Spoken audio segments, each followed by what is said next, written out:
اللہ وبرکاتہ۔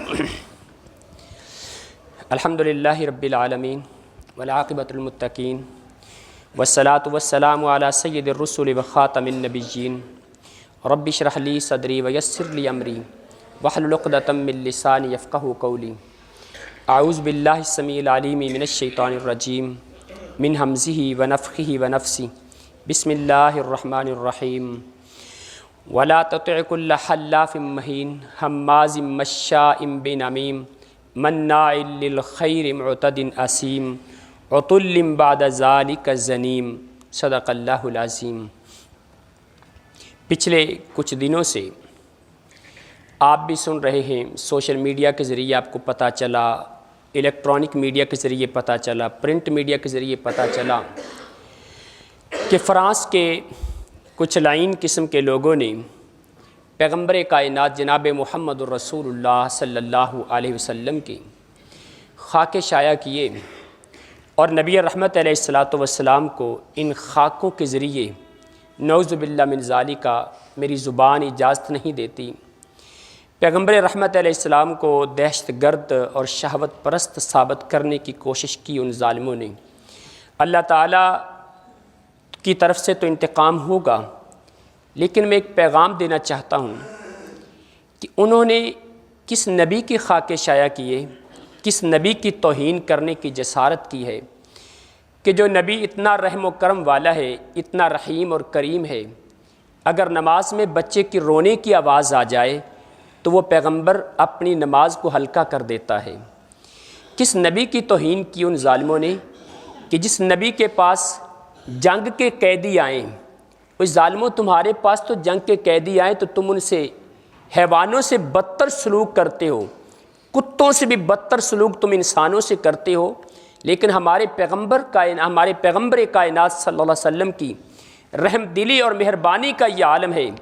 جنگ بدر کے قیدی ہیں وہ قیدی جنہوں نے مکہ سے میرے پیغمبر کو نکالا، میرے مصطفیٰ کے صحابہ کو تنگ کیا، پریشان کیا، پیارے آقا علیہ السلام کی بیٹی کو زخمی کیا، آمینہ کے لال کی صحابیہ سمیہ کے 2 ٹکڑے کیے، جن ظالموں نے نبی کے صحابہ کو کوئنوں پہ لٹایا، ان ظالموں کے قیدی بن کے میرے مصطفیٰ کے پاس آئے۔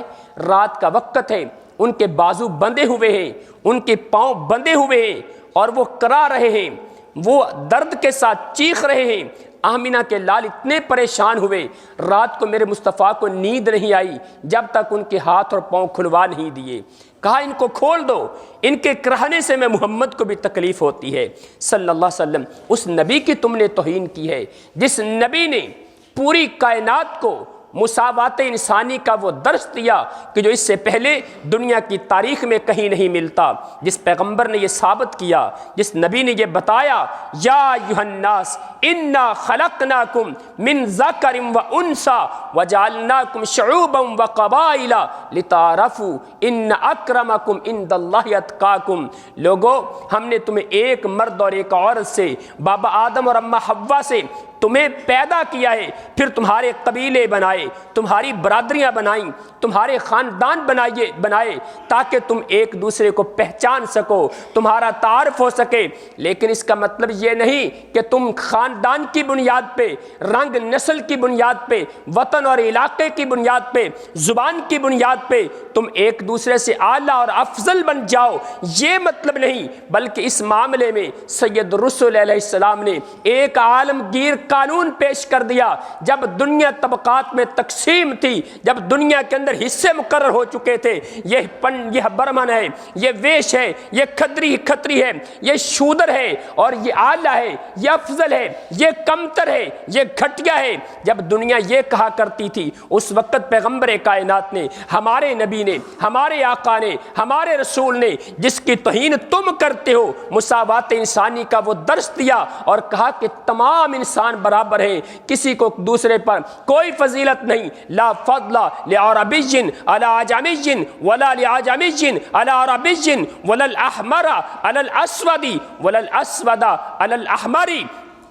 پیغمبر کائنات نے تو درس دیا تھا، کوئی عربی ہونے کی بنا پہ کسی دوسرے سے فضیلت والا نہیں، کوئی عجمی ہونے کی بنا پہ کسی دوسرے سے افضل نہیں، کوئی کالا ہونے کی بنا پہ کسی دوسرے سے اعلیٰ نہیں، کوئی گورا ہونے کی بنیاد پہ کسی دوسرے سے افضل نہیں۔ یہ مساوات انسانی کا درس کس نے دیا تھا؟ پیغمبر کائنات محمد الرسول اللہ صلی اللہ علیہ وسلم نے درس دیا تھا۔ میرے مصطفیٰ نے تکریم انسانیت کا درس دیا، انسان کی عزت کا درس دیا، انسان اعلیٰ ہے، افضل ہے، بلندی والا ہے، قربان جائیں۔ اور عیسائیوں تم نے تو کہا تھا جب انسان پیدا ہوتا ہے نا، یہ گناہگار پیدا ہوتا ہے، یہ گناہوں کا مجسمہ پیدا ہوتا ہے، یہ ناپاک پیدا ہوتا ہے، اس کو بپتسمہ دینا چاہیے، پھر یہ پاک ہوتا ہے، اس کو استوا دیا جاتا ہے، پھر اس کے گناہ معاف ہوتے ہیں۔ تم نے تو یہ کہا تھا پوری انسانیت گناہگار ہے، خطاؤں کی پتلا ہے، اور ان کے کفارے کے لیے جناب عیسیٰ علیہ السلام کو سولی پہ چڑھا دیا گیا۔ تم نے تو اپنے پیغمبر کی بھی عزت کا خیال نہ کیا، اور تم نے پوری انسانیت کی عزت کا خیال کیا کرنا تھا؟ ہمارے پیغمبر نے تو پوری انسانیت کو عزت سے نوازا اور کہا جو بھی بچہ پیدا ہوتا ہے، یہودی کے گھر میں آئے، عیسائی کے گھر میں آئے، ہندو کے گھر میں آئے، سکھ کے گھر میں آئے، زرتشت کے گھر میں آئے، جہاں بھی بچہ پیدا ہوگا وہ مسلمان پیدا ہوگا، وہ معصوم پیدا ہوگا، وہ پاکیزہ پیدا ہوگا، وہ اسلام کی فطرت پہ پیدا ہوگا۔ ہمارے پیغمبر نے تو تکریم انسانیت کا یہ درس دیا تھا۔ اگر میں نے یہودیوں سے پوچھا، یہودیوں کی تالمود چلا چلا کے کہتی ہے صرف یہودی اللہ کے بیٹے ہیں، یہودی پاکیزہ ہیں، باقی پوری انسانیت کے لوگ گندی نالوں کے کیڑے ہیں، گندی نالیوں کے مکوڑے ہیں۔ پوری انسانیت کے لوگ یہودیوں کے سوا یہ پرلے درجے کے غلیظ لوگ ہیں، اور یہودیوں کو کوئی پوچھ گچھ نہیں، ان جو دوسرے لوگوں کا مال چھینے، ان کی عزتیں برباد کریں، ان پر کوئی مواخذہ نہیں ہوگا۔ یہودیت تو یہ کہتی تھی، لیکن اسلام کیا کہتا ہے، مسلمان کیا کہتے ہیں؟ وَلَقَدْ كَرَّمْنَا بَنِي آدم۔ اللہ فرماتے ہیں ہم نے آدم کے بیٹوں کو، آدم کی بیٹیوں کو عزت سے نوازا ہے، بلندی سے نوازا ہے۔ وَلَقَدْ خَلَقْنَا الْإِنسَانَ فِي أَحْسَنِ تَقْوِيمٍ۔ ہمارا قرآن تو یہ کہتا ہے ہم نے انسان کو عظمت کی بلندیاں اتنی عطا کی کہ انسان کی پیدائش بھی بڑے احسن انداز میں کی ہے، انسان کو پیدا بھی بڑے کمال انداز میں کیا ہے۔ اور عیسائیوں تم نے ہمارے نبی پہ ہاتھ اٹھاتے ہوئے، ہمارے نبی پہ قلم اٹھاتے ہوئے، ہمارے نبی کے خاکے بناتے ہوئے، کاش کبھی اپنے نبی سے پوچھ لیا ہوتا جس کو ہم بھی نبی تسلیم کرتے ہیں۔ تم نے اپنے نبی جناب عیسیٰ علیہ السلام سے پوچھا ہوتا جو بار بار اعلان کر کے کہتے ہیں مصدقا لما بین یدی من التوراۃ ومبشرا برسول یاتی من بعدی اسمہ احمد۔ لوگوں میں تمہاری طرف اللہ کا پیغمبر عیسیٰ رب کا نبی بن کے آیا ہوں،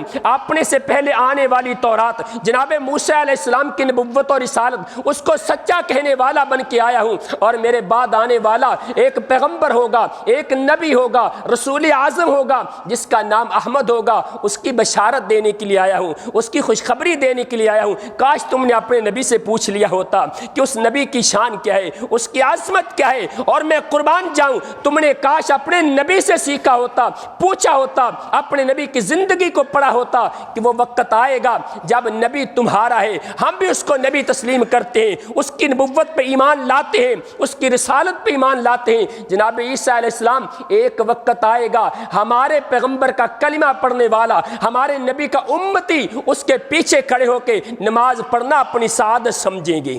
تم نے کبھی اپنے نبی سے ہی پوچھا ہوتا، کبھی ان کی تعلیمات پہ عمل کیا ہوتا؟ تم نے قلم کس پہ اٹھایا؟ تم نے گستاخی کس کی تم نے گستاخی کی جرت کس نبی کی جس نے انسانیت کو عظمت کی بلندیاں عطا کی اور پوری انسانیت کے حقوق مقرر کر دیے، حتیٰ کہ بچہ ابھی پیدا نہیں ہوا، ابھی دنیا میں بچے نے آنکھ نہیں کھولی، اس نبی نے تو اس بچے کے حقوق بھی بیان کر دیے، اس نبی نے بچے کی پیدائش کے بعد اس کے پھر حقوق مقرر کیے۔ اس پیغمبر کائنات نے ایک چھوٹے سے بچے سے لے کے بڑے سے بڑے بادشاہ تک اس کے حقوق مقرر کیے ہیں، اور بتایا ہے باپ کا حق کیا ہے، بیٹے کا حق کیا ہے، ماں کا حق کیا ہے، بیٹی کا حق کیا ہے، بیوی کیا چاہتی ہے، خامد کی ذمہ داری کیا ہے، استاد کا کیا حق ہے، اور استاد کا شاگرد کا کیا حق ہے، ہمسائے کا ہمسائے پہ کیا حق ہے، ایک مسلمان کا دوسرے مسلمان پہ کیا حق ہے۔ اس نبی نے تو انسان کو اتنی عظمت کی بلندیاں عطا کی تھیں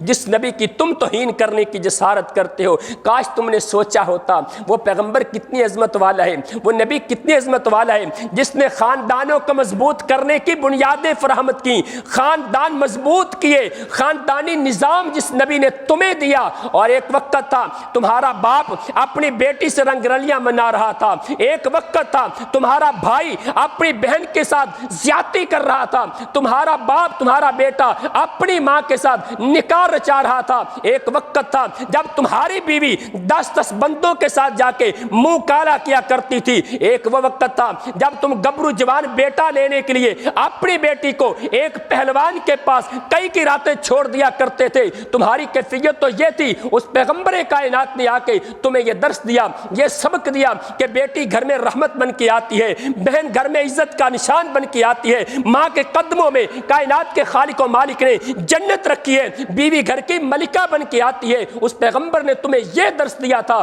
اور تمہیں بتایا تھا تمہارا خاندان کیسے ہوگا، بیٹی کا مقام کیا ہے، بہن کا مقام کیا ہے، ماں کی عزت کیا ہے اور بیوی کا مقام کیا ہے۔ اس نبی نے تمہیں یہ تعلیم دی تھی، تمہارے خاندانوں کو مضبوط کیا۔ آج تم یہ بتانے کے قابل ہوئے ہو کہ میرا باپ کون ہے، آج تم یہ بتا سکتے ہو، ورنہ تمہاری کیفیت تو یہ تھی اگر چلتے رستے میں کسی سے پوچھ لیا جاتا تیرا باپ کون ہے، اسے یہ بھی نہیں پتا ہوتا تھا میرا والد کون ہے۔ اس پیغمبر نے یہ شریعت کا نظام دے کے، نکاح کا قانون دے کے اور عزت کا قانون دے کے، عصمت کا قانون دے کے اس نبی نے یہ بتایا کہ یہ تمہارا خاندان ہے، یہ تمہارا گھر ہے، یہ تمہارا نسب نامہ ہے۔ اس نبی نے تمہیں عزت عطا کی ہے، اس نبی کی تم توہین کرتے ہو جس نبی نے مزدوروں کے بھی حقوق مقرر کیے۔ آج تم میگنا کارٹا کے چارٹر لکھ کے اور بنیادی انسانی حقوق کے قانون پاس کر کے 1400 سال بعد تم چلاتے ہو کہ ہم نے یہ کام کیا ہے۔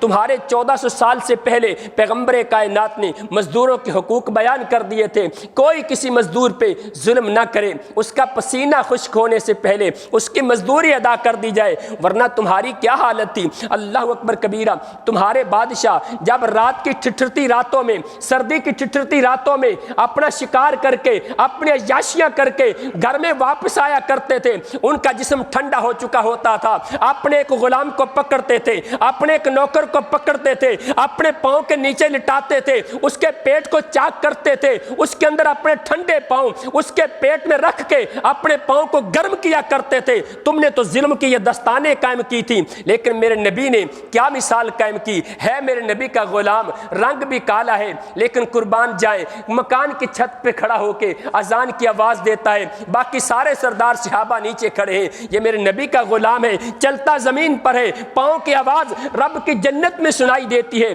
میرے نبی نے تو غلاموں کو بھی شان عطا کی تھی، اسی لیے سیدنا عمر ابن خطاب رضی اللہ تعالیٰ عنہ کہا کرتے تھے آتا کا سیدنا ابو بکر سیدنا بلال، ہمارے آقا ہمارے سردار ابو بکر نے ہمارے سردار بلال کو رہائی عطا کی تھی۔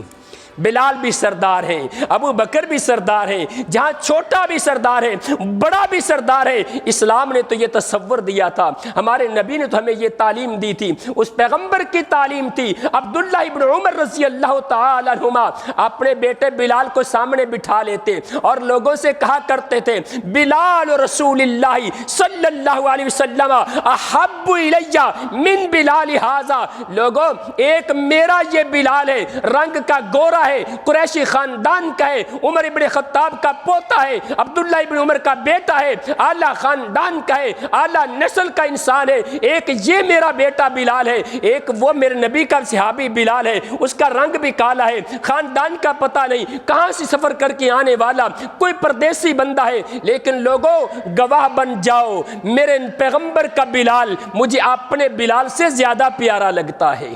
یہ سبق کس نے دیا تھا؟ محمد الرسول اللہ نے دیا تھا۔ تم نے اس نبی کی توہین کرنے کی جسارت کی ہے، اس نبی کے خاکے بنانے کی جسارت، کاش کبھی تم نے سوچا ہوتا۔ اور تاریخ انسانی میں اخوت کا تصور سب سے پہلے اگر پیش کیا تو محمد رسول اللہ نے پیش کیا ہے کہ ایک مسلمان دوسرے مسلمان کا بھائی ہے، تمام مومن آپس میں بھائی ہے، ایک مسلمان دوسرے مسلمان کا بھائی ہے، اس پہ ظلم نہ کرے۔ یہ اخوت کا، بھائی چارے کا، برادری کا، برابری کا تصور پیغمبر کائنات محمد رسول اللہ نے دیا تھا، تم نے اس نبی کی توہین کی ہے۔ اللہ اکبر کبیرہ، کاش تم نے کبھی سوچا ہوتا جس نبی نے تم پر بھی احسان کیے، عدل و انصاف کا قانون تمہیں دیا، مساوات کا قانون تمہیں دیا، ملاوٹ نہ کرنے کا قانون تمہیں دیا، معیشت کے قانون تمہیں سکھائے، تجارت کے قانون تمہیں سکھائے، آج تم سائنس کی ترقی میں پہنچے، سائنس کی بنیادیں پیغمبر کائنات محمد رسول اللہ نے سکھائی تھی، اور آج تم سمجھتے ہو کہ ہم پتہ نہیں کہاں سے کہاں چلے گئے۔ قربان جائیں، میں باتیں آخری کرتا ہوں، پیغمبر کائنات نے، ہمارے مصطفیٰ نے، ہمارے نبی نے تو ہمیں یہ تعلیم دی ہے، کسی ایک نبی کی توہین کرو گے ایمان کے دائرے سے خارج ہو جاؤ گے۔ ہم تو کسی نبی کی توہین نہیں کرتے، پھر بھی کہتے ہو مسلمان دہشت گرد ہیں، نعوذ باللہ، پھر بھی کہتے ہو مسلمانوں کا نبی دہشت گرد ہے۔ ہمارے نبی نے تو یہاں تک کہا ہے اگر اسلام کا کلمہ پڑھنے والے، پیغمبر کائنات کی نبوت کا اعلان کرنے والے، 5 وقت کے نمازی ہوں، روزہ رکھنے والے ہوں، بیت اللہ کا حج کرنے والے ہوں، اگر کسی ایک نبی کی توہین بھی کر دیں گے دائرہ اسلام سے خارج ہو کے کافر بن جائیں گے۔ ہمارے نبی نے تو ہمیں یہ توہین، یہ تعلیم دی ہے، اللہ اکبر، اور تم نے اس کا بھی خیال نہ کیا، پھر بھی ہمارے نبی کو نعوذ باللہ تم نے اس کو نعوذ باللہ دہشت گرد کہا، ہمارے نبی کے معاملے میں تم نے پھر بھی خاکے شائع کیے۔ اور ظالموں، کاش کبھی تم نے سوچا ہوتا، ہم نے تو کبھی افلاطون کو گالی نہیں دی، ہم نے تو کبھی سقراط کو برا نہیں کہا، ہم نے تو کبھی مہاویر کو برا نہیں کہا، ہم نے کبھی گوتم کو برا نہیں کہا، ہم تو کبھی کنفیوشس کو برا نہیں کہتے، ہم تو کبھی ایران کے دارا کو برا نہیں کہتے، ہم تو کبھی ہندوؤں کے رام چندر کو اور کرشن لال کو برا نہیں کہتے، ہم تو کسی کے مذہبی رہنما کو کبھی گالی نہیں دیتے، کیونکہ ہمارے دین نے، ہمارے پیغمبر نے، ہمارے قرآن نے ہمیں یہ تعلیم دی ہے، وَلَا تَسُبُّوا الَّذِينَ يَدْعُونَ مِن دُونِ اللَّهِ فَيَسُبُّوا اللَّهَ عَدْوًا بِغَيْرِ عِلْمٍ۔ لوگوں، کسی کے مذہبی رہنما کو، کسی کے معبود کو گالی نہ دینا، وہ تمہارے سچے رب کو گالیاں دیں گے۔ ہمارے دین نے، ہمارے نبی نے ہمیں یہ تعلیم دی ہے، اور تم پھر بھی ہمیں دہشت گرد کہتے ہو، پھر بھی نعوذ باللہ ہمارے نبی کے خاکے شائع کرتے ہو۔ کاش تم نے سوچا ہوتا، کاش تم نے کچھ غور و فکر کیا ہوتا۔ اور پھر سوچئے، جو میرے نبی کی توہین کرنے والا، کعبہ کے رب کی قسم کھا کے کہتا ہوں، میرا ایمان کہتا ہے، میرا قرآن کہتا ہے، وہ بندہ دنیا میں کبھی حلالی نہیں ہو سکتا، وہ حرام زادہ ہوتا ہے، ولد الزنا ہوتا ہے، اصل نسل سے اس کا تعلق نہیں ہوتا۔ میں نہیں کہتا، رب کا قرآن کہتا ہے۔ آیا تھا ایک آنے والا، میرے مصطفیٰ کو گالی دی اس نے، اخنس بن شریق، ابن کثیر لکھتے ہیں اس کا نام اخنس بن شریق تھا، باقی مفسرین لکھتے ہیں اس کا نام ولید ابن مغیرہ تھا، لیکن میرے نبی کو گالی دی۔ اللہ نے قرآن نازل کیا، وَلَا تُطِعْ كُلَّ حَلَّافٍ مَّهِينٍ هَمَّازٍ مَّشَّاءٍ بِنَمِيمٍ مَّنَّاعٍ لِّلْخَيْرِ مُعْتَدٍ أَثِيمٍ عُتُلٍّ بَعْدَ ذَلِكَ زَنِيمٍ۔ رب کے قرآن نے کہا عُتُلٍّ، یہ تو ہے ہی پیٹو، بعد ذالک زنیم، لیکن ہے بھی حرام زادہ۔ زنیم کا معنی ہوتا ہے ایسا بندہ جو کسی قوم میں رہنے والا ہو لیکن اس قوم کا نہ ہو، کسی باپ کی طرف اس کی نسبت ہو لیکن اس کا بیٹا نہ ہو، اس کو زنیم کہا جاتا ہے۔ ہماری زبان میں اس کو حرام زادہ کہا جاتا ہے، جس کا باپ کوئی اور ہو اور منسوب کسی اور کی طرف ہو۔ جب اس کو پتا چلا محمد عربی صلی اللہ علیہ وسلم پہ قرآن نازل ہوا ہے، آمینہ کے لال کہتے ہیں کہ یہ زنیم ہے، دوڑا، اپنی تلوار پکڑی، اپنی ماں کے پاس گیا، ماں کے گلے پہ تلوار رکھی اور ماں سے پوچھتا ہے بتا میرا باپ کون ہے؟ ماں کہتی ہے بیٹا تجھے کیا ہو گیا؟ آج 22-23 سال کے بعد تجھے یہ یاد آیا کہ تیرا باپ کون ہے؟ وہی تو تیرا باپ ہے جس کا تو بیٹا ہے۔ کہنے لگا جھوٹ بولتی ہو، محمد کی زبان سے نکلا ہے کہ یہ حرام زادہ ہے، مجھے یقین کامل ہے کہ محمد کی زبان کبھی جھوٹی نہیں ہو سکتی، یہ دشمن ہے، میرے نبی کو گالی دینے والا ہے، لیکن رب نے قرآن نازل کیا، اس کو حرام زادہ کہا۔ اس کو یقین تھا کہ جس قرآن نے مجھے حرام زادہ کہہ دیا ہے میں یقیناً حرام زادہ ہوں۔ پھر پتہ چلا، ماں نے اعتراف کیا، ماں نے تسلیم کیا، ہاں میں نے منہ کالا کیا تھا، ہاں میں نے بدکاری کی تھی، اس بدکاری کے نطفے سے تو پیدا ہوا ہے۔ اور میں پورے دعوے سے کہتا ہوں یہ فرانس کا صدر میرے نبی کی توہین کرنے والا، کعبہ کے رب کی قسم کھا کے کہتا ہوں یہ بھی حرام زادہ ہے، یہ کبھی اصلی نسل کا نہیں ہو سکتا۔ اس کی تحقیق کر کے دیکھیے گا، حرام زادہ ہوگا، کیونکہ حرام زادہ میرے نبی کی توہین کر سکتا ہے، کوئی حلال حلال زادہ میرے مصطفیٰ کی توہین نہیں کر سکتا. میرا فیصلہ نہیں, کسی مفکر کا فیصلہ نہیں, کسی قانون دان کا فیصلہ نہیں, رب کے قرآن کا فیصلہ ہے. اللہ تعالیٰ سے دعا ہے اللہ ہمیں عمل کی توفیق عطا فرمائے. آخری بات کرتا ہوں, کئی ہمارے بھائی کہتے ہیں لو جی بائیکاٹ کرنے کی دلیل کیا ہے؟ آپ کہتے ہو مصنوعات کا بائیکاٹ کر دو, کیوں بائیکاٹ کر دیں؟ دلیل کیا ہے؟ دو دلیلیں آپ کے سامنے رکھتا ہوں. اگر نبی کی توہین کر دینا تو بہت بڑا مسئلہ ہے, بہت بڑا مسئلہ. نبی کی سنت کا انکار کر دینا, اس پہ صحابہ نے بائیکاٹ کیا ہے. عبداللہ ابن عمر رضی اللہ تعالیٰ عنہ, ان کا وہی بیٹا بلال پاس بیٹھا ہے, کہنے لگا ابو جی عورتوں کا مسجد میں جانے کا مسئلہ کیا ہے؟ کہا بیٹے عورتیں مسجد میں جا سکتی ہیں, اللہ کے پیغمبر نے فرمایا عورتوں کو مسجد میں جانے سے نہ روکو. کہنے لگا کہ آج کل فتنے کا دور ہے, میں عورتوں کو روکوں گا کہ مسجد میں نہ جائیں. جناب عبداللہ بن عمر رضی اللہ تعالیٰ عنہما نے تھپڑ زور سے اپنے بیٹے کے منہ پہ مارا اور 2 مہینے تک اپنے بیٹے سے کلام نہیں کی کہ میں تمہیں محمد رسول اللہ کا فرمان پیش کرتا ہوں اور تو اپنی رائے دیتا ہے. ہم کہتے ہیں بائیکاٹ نہ کیا جائے. عبداللہ ابن عمر نے 2 مہینے کے لیے اپنے بیٹے سے بائیکاٹ کیا.